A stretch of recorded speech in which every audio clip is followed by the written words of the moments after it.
اعوذ باللہ من الشیطان الرجیم، بسم اللہ الرحمن الرحیم۔ اللہ تعالیٰ تمام مخلوقات کو رزق فراہم کرتا ہے، وہی تمام مخلوقات کا رازق ہے۔ کیسے وہ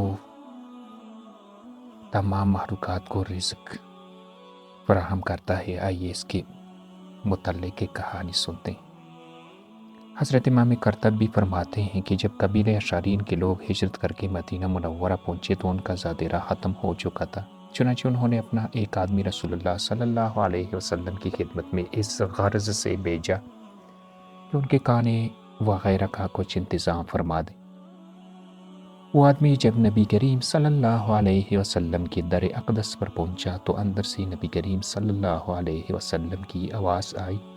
آپ صلی اللہ علیہ وسلم یہ آیت تلاوت فرما رہے تھے، وَمَا مِن دَابَّةٍ فِي الْأَرْضِ إِلَّا عَلَى اللَّهِ رِزْقُهَا۔ یہ سورہ ہود کی آیت نمبر 2 ہے۔ یہ آیت سنتی ہے اس کے دل میں خیال آیا کہ جب اللہ نے ہر ذی روح شے کا رزق اپنے ذمہ لے لیا ہے تو پھر ہم بھی اللہ کے نزدیک دوسرے جانوروں سے گئے گزرے نہیں ہیں، وہ ضرور ہمارے لیے بھی رزق کا بندوبست فرما دیں گے۔ چنانچہ وہ وہیں سے واپس آ گیا اور نبی صلی اللہ علیہ وسلم کو کچھ نہ بتایا، لیکن واپس جا کر اس نے اپنے ساتھیوں کو بتایا کہ خوش ہو جاؤ، تمہارے لیے اللہ کی مدد آ رہی ہے۔ اس کے ساتھیوں نے اس کا یہ مطلب سمجھا کہ اس نے اپنی حاجت نبی صلی اللہ علیہ وسلم کو بیان کر دی ہے اور اللہ کے محبوب صلی اللہ علیہ وسلم نے انتظام کرنے کا وعدہ فرما لیا ہے۔ وہ یہ سمجھ کر مطمئن ہو گئے۔ وہ ابھی بیٹے ہی تھے کہ دو آدمی ایک بڑا سا برتن لے کر آئے جو گوشت اور روٹیوں سے بھرا ہوا تھا۔ وہ دونوں آدمی کھانا دے کر چلے گئے۔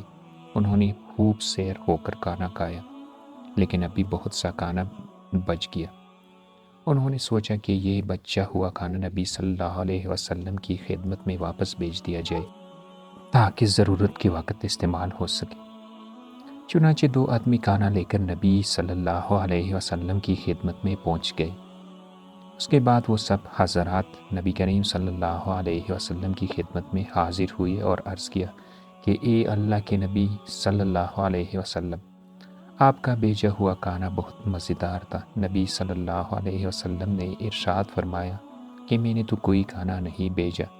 تب انہوں نے تفصیل بتائی کہ ہم نے اپنے فلاں ساتھی کو آپ کی طرف بھیجا تھا اور اس نے ہمیں آ کر یہ بتایا تھا، چنانچہ ہم یہی سمجھے کہ آپ نے بھیجا ہے۔ یہ سن کر نبی صلی اللہ علیہ وسلم نے یہ فرمایا کہ یہ میں نے نہیں بلکہ اس پروردگار نے رزق بھیجا ہے جس نے ہر ذی روح شے کا رزق اپنا ذمہ لے لیا ہے۔ اللہ اکبر۔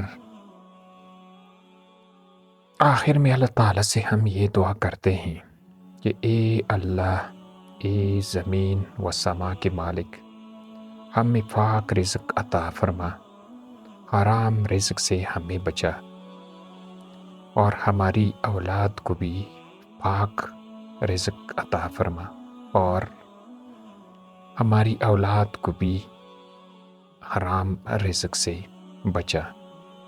آمین یا رب العالمین۔